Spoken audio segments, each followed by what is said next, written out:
The Life Sciences DNA podcast is sponsored by Agilicium Labs, a collaborative space where Agilicium works with its clients ranging from early-stage biotechs to pharmaceutical giants to co-develop and incubate POCs, products, and solutions that improve patient outcomes and accelerate the development of therapies to the market. To learn how Agilicium Labs can use the power of its generative AI for life sciences analytics to help you turn your visionary ideas into realities, visit them at labs.agilicium.com. You're tuned to Life Sciences DNA with Dr. Amer Draoud.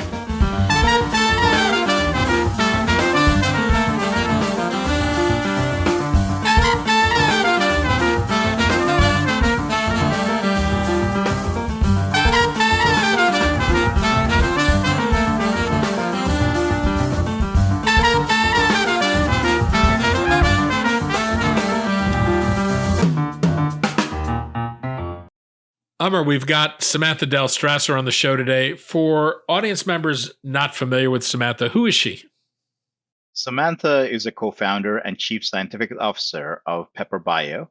She leads the development of Pepper's technology. She was an NSF graduate research fellow, Churchill Scholar, and Goldwater Scholar. She pioneered omics analysis approaches in electrical engineering and computer science, as well as biological engineering at MIT. What is Pepper Bio? Pepper Bio builds itself as the first transomics drug discovery company. It's trying to address the high failure rate and high cost of drug discovery and development by using AI to inform better decisions early in the drug discovery process. And what are you hoping to hear from Samantha today? Pepper Bio is being ambitious, going after difficult to treat diseases like highly aggressive and intractable cancers. I would like to understand how it is able to use transomics and leverage AI to do that. Well, if you're all set, why don't we welcome Samantha to the show? Samantha, thanks for joining us. We're going to talk today about difficult to treat cancers and how Pepper Bio is using a range of omics data to inform decisions early in the drug discovery. So let's start with the notion of transomics. For listeners who are not familiar with the term, can you define what is transomics? Certainly. I'm really excited to be here today and share what we're building at Pepper with transomics. Big picture, transomics and what Pepper is for is here to treat untreatable diseases. And so transomics itself is a analysis approach that we often liken to the changes we've seen over time in real-time traffic data. So if you think about, you used to have a big clunky map when navigating from point A to point B. And it gave you where roads were, but no context of what was happening on those roads.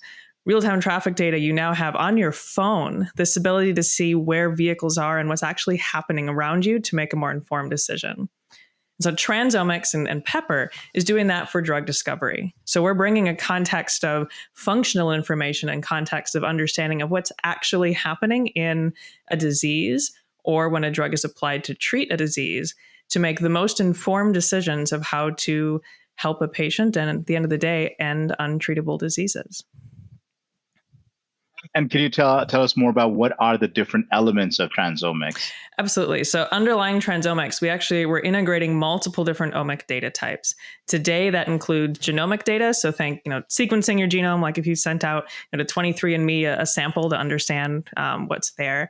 Another data type called transcriptomics, which is basically taking the genome and it's an instruction set of how to make a next type of data called proteomics. So proteins are really critical in signaling as they're essentially within a cell, the molecular actors that get things done.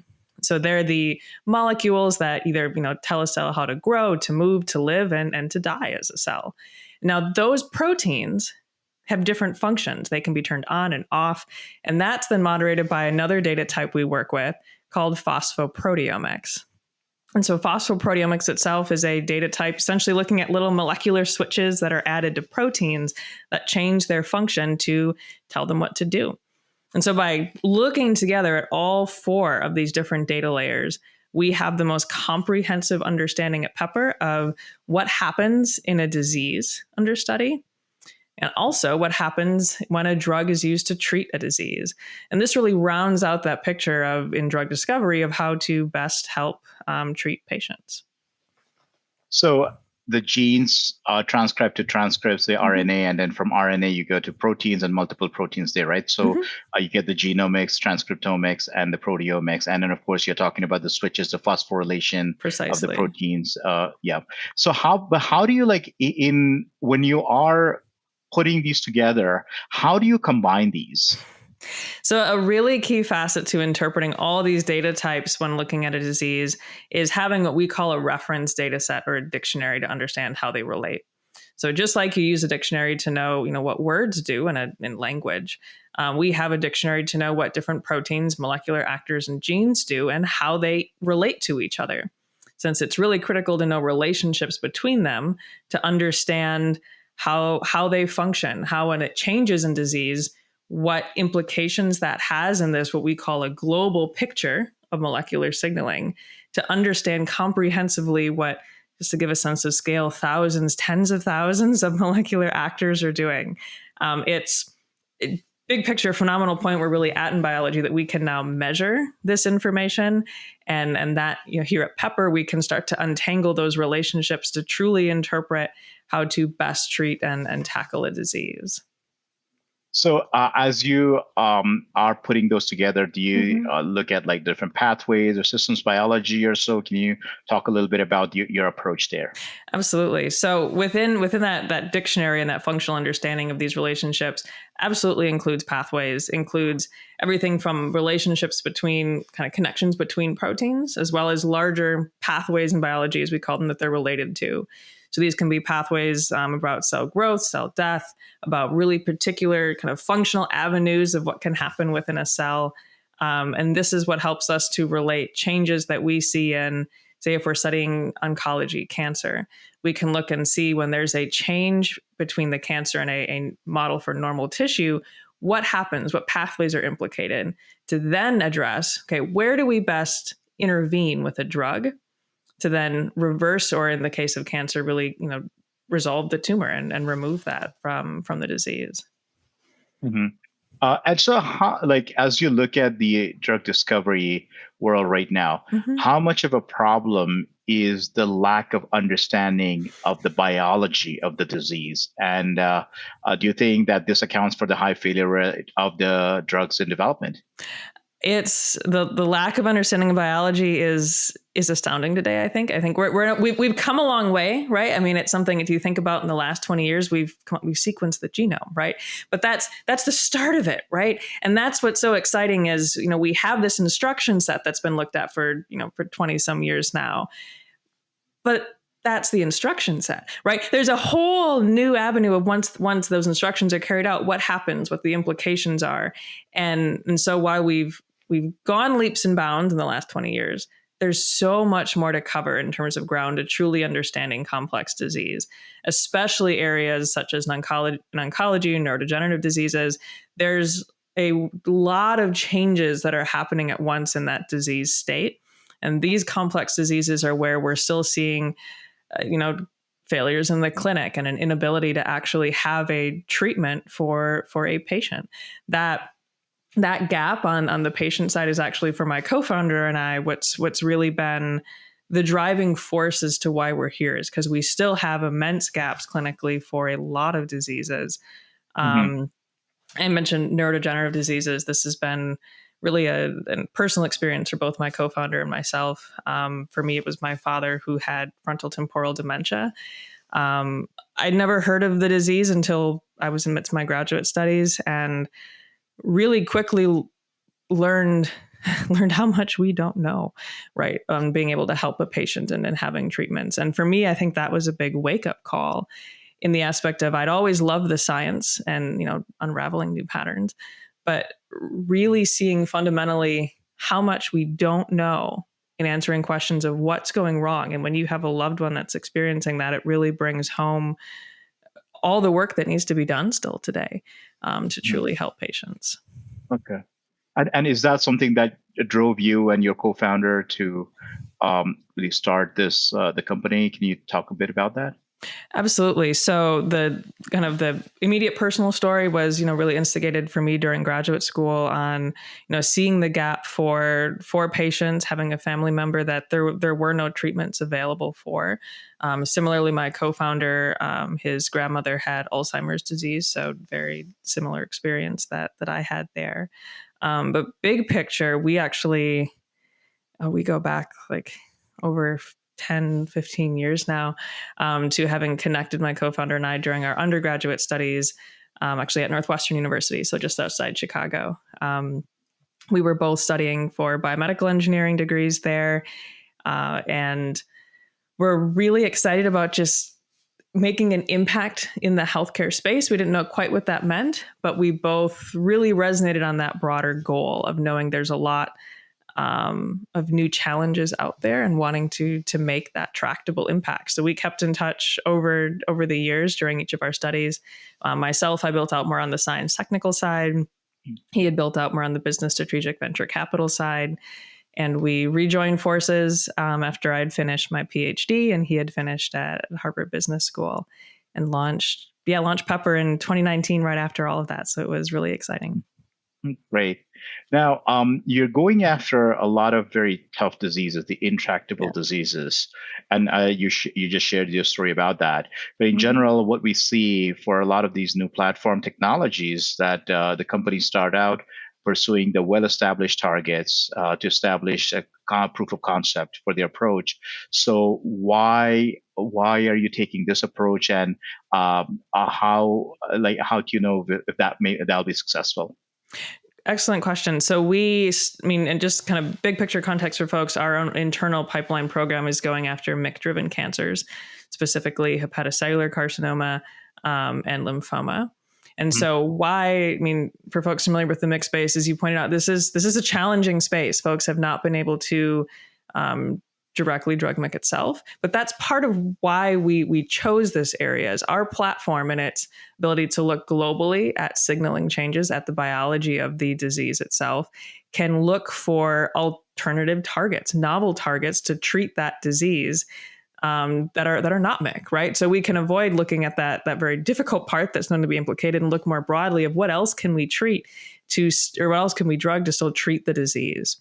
And so for us, it's really the sweet spot of going in a difficult space that we have an ability to truly characterize this disease effectively. And a little bit of context of our success rate there. We've gone through already validation studies of targets within a range of different cancers, and have been seeing a 73% success rate for in vivo validation. Right. And so for us, that's been the huge first proof point of, yes, they are working as we go through. And that's something that we've been really excited to see that success thereof as we grow our own pipeline. Mm-hmm. And as you're looking at these hard to treat diseases, do you find that there's some where you're able to make a headway, where there are others there are not, based on the pathways or the data that you have? So how does that look like? One of the big advantages is our transomic platform and phosphoproteomic data in the context of functional understanding of a disease that we bring in. This is actually, when we kicked off our MYC program, part of what drew a collaborator to work with us. Specifically, we're working with Dean Felsher's lab over at Stanford University, who is a expert in MYC-driven cancers, also has unique model systems to help tease out the biology itself. And so our platform, our ability to see, again, a global context of data, a functional context of data through looking at, again, phosphoproteomic data to understand what proteins are doing. This is in contrast to the status quo, where people typically look at how many proteins are there. But frankly, if I don't know what they're doing, why do I care how many of them are there, right? So I want to know functionally what's changing. And that's one of the other big advantages to what we do, is looking at that activity context of function. And then lastly, our integrating across these multiple data sets via transomics allows us to look at true drivers of disease that goes beyond traditional correlation, to look at molecular relationships, bringing in that dictionary I mentioned at the start to truly interpret the unique biology that's happening. Mm-hmm.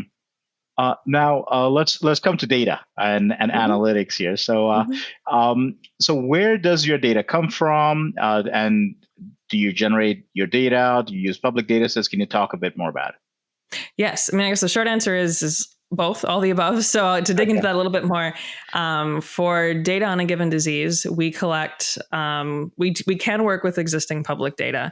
Notably, just big picture, this is genomic data through next generation sequencing, likewise transcriptomic data through next generation sequencing, and then proteomic and phosphoproteomic data we measure via a technique known as mass spectrometry. So again, this large global amount of data we're not pre-biasing by a particular panel or assay. We're asking what's in the sample and looking at it as a whole. And so we can work with public data sets when those do exist. We often do collect our own de novo data sets when possible and that samples are available, because there is a few advantages to that. One, we can work with the most advanced data collection approaches.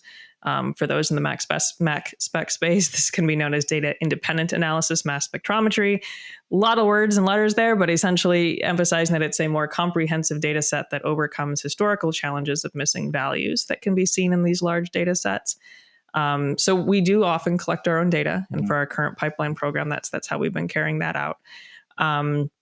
Other advantages in collecting de novo data is just control, right? So looking at, we can have data from all these layers from the same sample. So we're reducing noise in doing that to have a stronger signal to draw from. Also, we can control how quickly these samples are processed. You can imagine if you're looking at a very time-driven functional process of what proteins are doing, you want to be really controlled in how you collect those samples to have confidence that you're, again, not adding noise just due to the sample processing. And so that's something that we're excited of having built, and growing continually. It's such a large transomic database to draw from. In parallel with that transomic data, as I'm calling it there, we have a second set of data, that reference data set. And that's drawn really from two different facets. One, from public resources of what relationships exist between molecular actors, right? We're drawing from known biology. We will bring in known biology that's been established. Alongside that, we have our own internal abilities to expand that by leveraging essentially across different model systems more effectively than it's been done historically. And so that gives us the ability to leverage known biology, relate that effectively across different organisms, and have the largest reference data set to then interpret those large-scale omic data layers that I've mentioned. Oh, so you're using not only the human omics data, but also from the model organism. Across the board, precisely, yes. And this is one of the big advantages of, you think of mining known biological relationships, there's a lot of data out there on other organ systems, other model systems, and that's something that we do look across those, still taking into account, similarity between species and lack thereof, right? So we are very cognizant of keeping that present in our own analysis, but it is something we want to do the best we can of leveraging what's available to us and curating that effectively. And so what are the different model organisms that you use for this? So we predominantly work with rat and mouse. There is some data that we're now also expanding into other mammalian systems as we grow the platform itself. But across the board, that's the predominant models that we've worked with, in addition to obviously having a lot of clinical data and human data as well. Okay, great. And so now we have a lot of computing power. So we can get a lot of data, but more data is not necessarily better data. So how do you distinguish between more data and the right data? 100%. I could talk about this all day. So many facets. One, first, just the quality of samples you're drawing from, right? If you're not starting from a quality sample, what do you have as your foundation, right? So that's a key facet, is ensuring and curating that samples are collected consistently at high quality, quickly. Even when we bring in public data, that's a part of our curation process, is review of those methods, because if it's not starting out from a strong footing, we don't want to build something where it isn't, like you said, quality data. A second facet that we look at is really what type of information. Again, I'll mention the benefit of having context of what proteins are functionally doing. So bringing in phosphoproteomic data, this functional protein context of modified proteins, really expands our ability to have the right data to ask a question. Again, looking at how many proteins are there is a very different question than what are these proteins doing. If all of those proteins present are turned off, using expression as a proxy for function will give you the wrong answer. And so that's where looking at information of functional context alongside expression is key to knowing what's actually changing in a disease. So when we're looking at inhibiting a protein, we know what's actually going to happen. Is it relevant to that disease itself? And by expression, you mean the quantity, right? The abundance of the protein. Correct. Exactly. So protein expression, quantity of protein, just amount, how much is there, in contrast to, and the benefit of our bringing in, how much of a modified protein is there, is that can be used to understand the activity of the proteins in that system. And can you talk a little bit about, like, when you talk about the switches, right, the phosphorylation? So if in proteomics, you can measure protein, but then the protein that's actually doing the function that may need to be phosphorylated, so turned on, right? So measuring the quantity of protein is not enough, right? So can you explain that a bit more? Absolutely. So when you have a protein floating around in a cell, and it can do different tasks depending on what molecular switch you add, you can use the state of what all these switches are at, so unmeasuring the amount of phosphorylated protein in this case, to understand what put on that switch, the activity of that, what's called a kinase. But you're actually using the ability to measure really the state of these switches to know, okay, if I know who's on or off and who's responsible for turning them on or off, I can back out that protein that actually does that flip switching. And that's then where I can get at that functional context. And it's our reference dictionary that gives us the edge to be able to connect those dots between the proteins themselves and the proteins that turn on and off these switches. So it gives us an ability with this reference data set to do that uniquely. We have a large set to interpret that data from, and it's with this functional context that looks beyond how much is their expression that allows us to truly understand what's functionally changed in disease. So what proteins are truly driving that disease, not just in how many are there, but as what they're actually doing. Okay. And have you done any kind of assessment about transcriptomics, which is the quantity of mRNA, and then that translates into protein? So in terms of really getting the right targets, do you find that the proteomics data usually is more kind of predictive about the right function versus the transcriptomics or genomics? Do you have a sense of that? So the advantage of our approach is we look across them. So we talked a lot about the functional and protein end because the functional context is one of the really unique facets that we bring to the picture. We do look across these data layers from genomics, transcriptomics, proteomics, and phosphoproteomics. And so our advantage comes in is that we look at the interplay between them, and we look beyond just, say, agreement, right? If a lot of folks today, you might have your transcriptomics department say 5 proteins are up, your proteomics department say 2 proteins are up. They look at the overlap and say, that must be the right one to go after. That's a little bit misleading, right? Because there's not always a direct correlation between them. And so our approach actually looks at them in parallel. And so we can look at an integrated analysis that looks across. And that's where we've seen the most value. In our own target predictions, we've actually benchmarked against standard approaches and seen that we're actually able to perform with our integrative approach 4 times better at predicting. We like to look at known targets that are approved, right, as our true baseline of goodness, because those are in the clinic and being used by doctors today. So we're 4 times better at predicting those known targets than standard omic approaches. And we're actually 12 times better than an AI lit search type approach. So really saw that advantage in our approach in transomics of looking at this integrated process to interpret and understand what's the right target to go after that will be clinically relevant at the end of the day. Okay. And you described transomics. Is that the same or similar to multi-omics, which is another term that that's being used these days? Very good distinction to point out. We do distinguish it from multi-omics in that multi-omics we see as really a separate analysis of each data layer that looks for an agreement between them. You'll see a lot of places will actually have, again, different departments that are unfortunately a little bit siloed in their analyses. And then they look a bit higher up as to where their results agree. Transomics that we do at Pepper is distinct in that we look at all these data types in a singular analysis. There's no separate person working on each one, right? Each analysis is really owned in that one scope and one project to truly get at them in concert. Oh, okay. And so so that's how your approach is then different from the companies that are using multi-omics, which is separate. Correct. Okay. Correct. Okay. Very good question to clarify. Absolutely. Okay. Now, in terms of how your platform works, can you talk a bit more about that? Right. So you get the data, and then it's doing the analysis. So can you describe that a bit more? Yeah, absolutely. And I guess I'll use a specific use case of looking at target identification, since we've been talking about that through our discussion.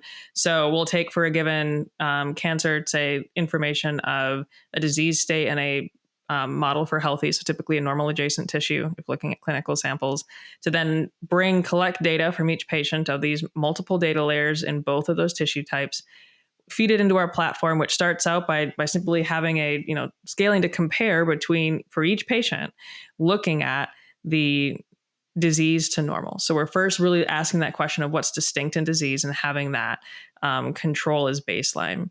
And we're generating signatures via our Transomics platform then based on this full set of data that's fed in. We're interpreting via our reference data set and then looking at essentially for targets, that transomic signature is then compiled into an evidence score that we've optimized our own scoring approach to rank potential targets in a top priority target for resolving disease.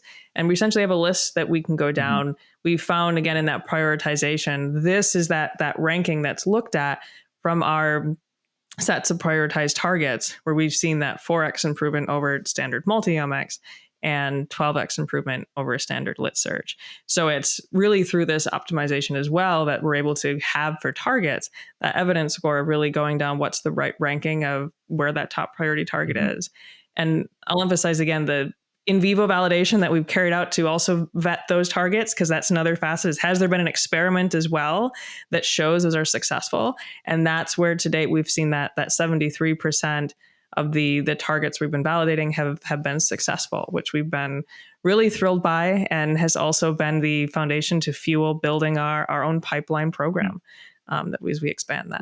Great. You talked about your first couple of targets, and then focus on the MYC-driven hepatocellular carcinoma and diffuse large B-cell lymphoma. So you talked about the MYC-driven kind of like the functional knowledge that you have. And so can you talk a little bit about these diseases and why you started there? Absolutely. So we, for our own pipeline program, have gone after diseases that are very complex, have been historically difficult to treat cancers in this case.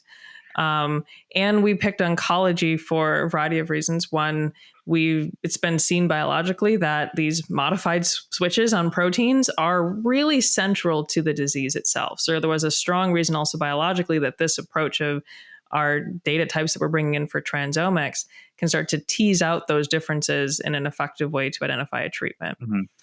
Also, our approach has a strong advantage in difficult to treat diseases because we look globally. And so again, we're looking at a range of different targets we could go after. We aren't honed into only looking at a narrow pathway. We can look outside of those canonical pathways, especially in MYC. That's key, as it's been difficult to go after that pathway directly. So we can look for non-canonical targets that are unique for treating that disease. Yeah. And can you talk a little? Can you talk a little bit about MYC itself, the MYC protein and its function? Yeah, so MYC itself, it's often seen as, it's been a protein that's actually has a full signature with it that's been associated with the change for patients. And it's for that MYC protein directly. The challenge has actually been directly inhibiting that protein and amplification of that protein. And so it's been historically, this has been going after for quite a few years now, leave it at that in terms of a field. And that's been partly where we worked with Dean Felsher's lab at Stanford, was to look for novel approaches that were outside of MYC directly and able to see, where else can we intervene within the pathways themselves that can look at resolving the disease in a way similar to if we inhibited MYC directly. And this is also, I'll emphasize, where Dean Felsher's lab has really unique ability in collaboration, as they have a model system where they can actually tune turning off MYC. So when we're looking at this model system and studying that in our own target prioritization, that's our base case of, okay, what happens when MYC gets turned off? And let's now, through our approach, characterize that and prioritize targets that mimic turning MYC off. And so it's actually able to, for our platform, really comprehensively look at alternatives to directly targeting MYC itself. Okay. And so for some of these diseases, do you get enough samples? Because for analytics, you need a lot of samples, and especially getting clinical samples is a challenge. So how do you solve that? So I guess a couple of notes there. I mean, one, we can work with model systems. So for example, in the work that we're doing with Dean Felsher's lab is a model system that we're working with. So we're actually able to look at in vitro cells as well as we can work in vivo systems. We can look at a range of different systems because I know folks might, know we can treat cancer well in mice, but that's not helping patients. And so we do often look at a range of different model systems there. And in oncology for our own programs, there are samples that are available for that. So that's one of the other just scientific reasons that's been a clear place to start. But that's a great question because having enough material for phosphoproteomics, folks familiar with it, it does require more material than genomics.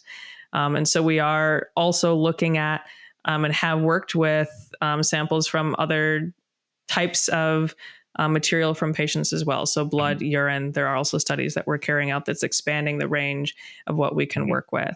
And so that's something that we're excited by the opportunities in the long term, because obviously with patient samples, that's the holy grail to learn from.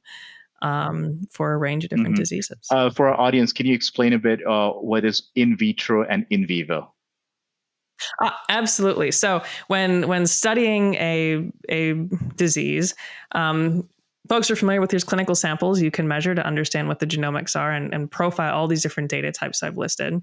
But when those aren't available, you can do some really creative things of how do you grow similar types of tissues that are grown external to a patient.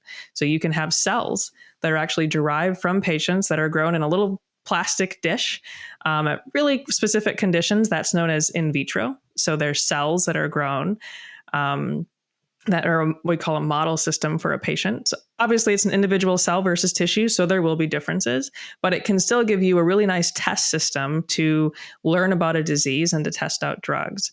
In vivo, for in life, is looking at a model system of using a model organism. So this can be anything from a mouse to a rat that actually looks at a model of the disease that's in a whole organism. I think you mentioned earlier, systems biology perspective often really leans on in vivo for a lot of those questions as you see a whole system as well of operating of multiple different tissue types at play to truly understand how a disease progresses. Thank you.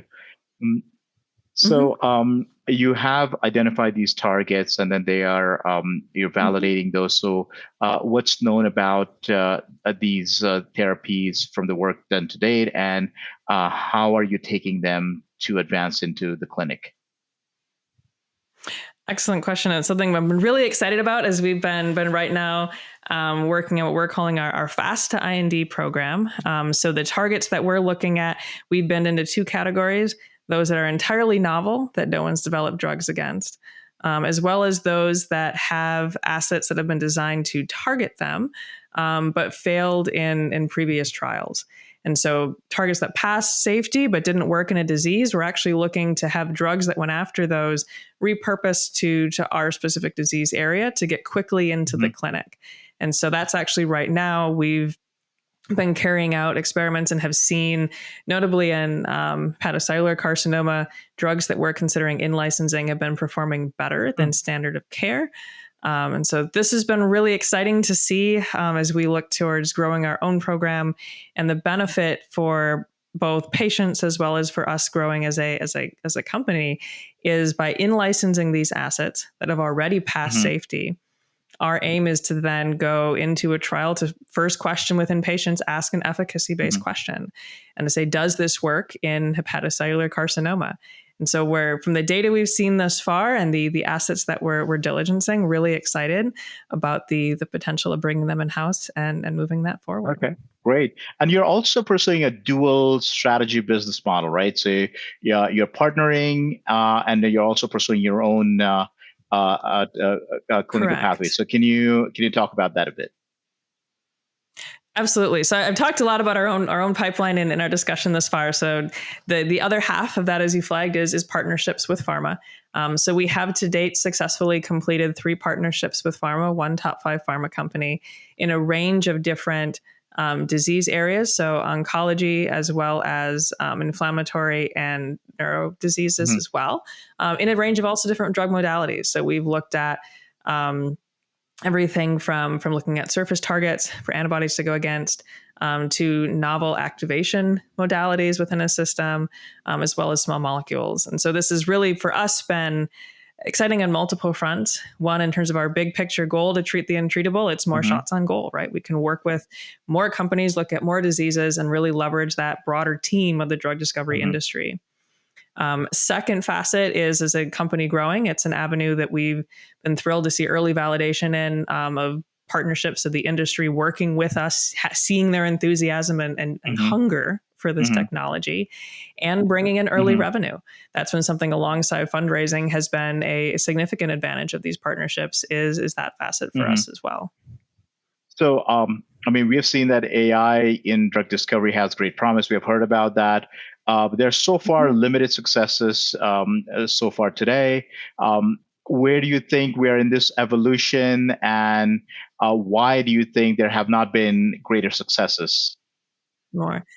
It's an excellent question. And I'd say AI is a phenomenal tool that for an industry with such complex data and challenges that we will see strides in its Hmm. application. I think the key today is really leveraging what's the right data to learn from in Hmm. AI machine learning, right? And what is the right information to start with to tease out practically relevant, clinically Hmm. relevant insights. And so that's where Pepper's approach, we focus on having the Hmm. right data. AI is a part of our toolkit Hmm. analytically, but we see having this right data being leveraged by those algorithms and approaches is where we will shine, where we'll see those insights in the industry as a whole, right? Starting from quality, the right information will be essential. And that's where I think as the industry continues to apply the approach through both Pepper's technology, other Hmm. approaches as well, we will see broader strides there. But at the end of the day, it's as you flagged, right? If you're not having the right information coming in, you can't learn from that Absolutely. effectively. And so Pepper Bio has raised $6.5 million in seed funding in 2023. Not a Hmm. lot of money given Hmm. the company's ambitious. So, how far will this funding take you, and what's the plan for raising additional capital? 100%. So this funding itself is really what's building out the start of our pipeline program of in licensing an asset. The next fundraise will really support getting into the clinic and that clinical Mhm. program itself. And so that's really where we've seen that key inflection point of having an in-house asset, that then drives that next large fundraise. And our seed is getting us to that point to trigger that. And one of the advantages to our approach is with Transomics, we can learn so much early in the drug discovery process, which also allows us to be very, very capital efficient in that. I think that's something we've also highlighted at Bio last year and in previous conferences as well, is we can learn so much even from early stage data, in vitro data as well, which big picture for the industry is also huge because the earlier you can learn the right insights to trigger a higher probability of success, the cheaper it will be and faster it will be to get drugs to Absolutely. market. Samantha Dale Strasser, co-founder and chief scientific officer of Pepper Bio. Thank you very much for your time today. Pleasure to be here. Thank you so much. Amr, that was interesting. What did you think? Yeah, it was fascinating to understand the transomics approach that Pepper Bio is taking. And see, I've been familiar with the multiomics approach, where you have the genomics, transcriptomics, and proteomics, and then doing the analysis for those, and then putting that analysis together. But this is a pretty interesting approach of transomics, where all of that is considered one analysis instead of separate analysis again and putting together, right? So that's definitely a pretty novel approach, and something that I think the industry should evolve to, and making those right connections using this as a one combined approach. I think that will lead to some interesting insights, definitely. As you think about diseases like cancer or neurodegenerative disease, we continue to get deeper and deeper into recognizing the complexity of the biology underlying them. Is this the real promise of AI, to unlock that complexity? So we have over 20,000 genes, and then more proteins like that. And we know now a lot about these, but then there is a lot of interplay between the different proteins, how they function. So there's a lot that we still don't understand even today, right? So and many of these diseases that are hard to treat are because we don't understand their disease biology, and because that we haven't been able to find the right targets for those, right? So what are the causal genes for those? So taking AI and taking this new approaches where we're not only doing the experiments on the genes, RNA and proteins, and the phosphorylation of those, but then also combining all of that. So these are new methodologies. This is new types of analysis that we're able to do using machine learning and AI. And of course, I believe that is going to result in uncovering some of the biological insights that were not available before, without this kind of data and this kind of analysis. Pepper, starting with Mike cancers, these are difficult targets. I've seen a lot of companies that plan to go after difficult diseases start with more accessible ones as proofs of concepts to their approach. What do you think about Pepper's willingness to start there? So they are focusing on the functional information, right? So the getting the different biological information, but then getting that together, combining that with the functional information is important. And so their focus has been for the MYC-related cancers, right? So they have focused on this one area where they can really go deep into understanding the function of MYC, understanding the pathways of MYC, and then based on that, uncovering the targets around that. So I think it's a very focused area where they can go deep into understanding functions. So I like the way they've done it and focus on that, right? So that way, yes, I mean, when you think about the hard to treat disease, there are many of those, but then focusing on diseases that are related to a specific function, I think that's what's helped them in driving to get the targets in those specific areas. One of the biggest challenges when you're dealing with large amounts of data is to separate signal from noise. Samantha talked a bit about how Pepper addresses that. What did you think of Pepper's approach? So I thought there were two dimensions in which she tried to address that. So one is for the same gene that gets translated into RNA and then into protein, because they are doing that combinatorial the combined analysis of genomics, transcriptomics, and proteomics together, they are able to see what is signal versus noise. Because if there is really the signal, it is going to stand up in some of those at least one or two of those omics approaches, and then that way, if there's noise, then they're able to kind of take away that noise, because getting that same data from the three different types of omics is going to be that signal is very much stronger rather than getting it just from one. So that's one dimension. The other dimension she also mentioned is about the model systems, right? So she talked about the in vivo data, so from mouse or rat data. So because there are functional, what we call orthologs, right? So the proteins, they have the similar functions in humans and mouse and rat. So you can also look at, okay, well, are you getting the signal in the omics data in the humans? Are you also getting that in the model organisms? Because if you're getting that signal, that helps in really understanding that is true signal versus noise. And then also she talked about in vitro data, which is the human cells that are grown in the labs, right? And so getting the data from there as well, right? So that's this other dimension of using not only just the human clinical samples, but also the model organisms and the model systems. So because they have these very different types of systems they're using, like the different types of omics and different types of systems, if there is a signal, that's going to stand out because of this diverse ways from which they're collecting the data. You also asked Samantha about the track record of AI in drug discovery to date and why there haven't been greater successes. Samantha talked about having the right data. Mm-hmm. She said it thoughtfully, but essentially she was saying garbage in, garbage out. Are you confident that drug developers will get this right?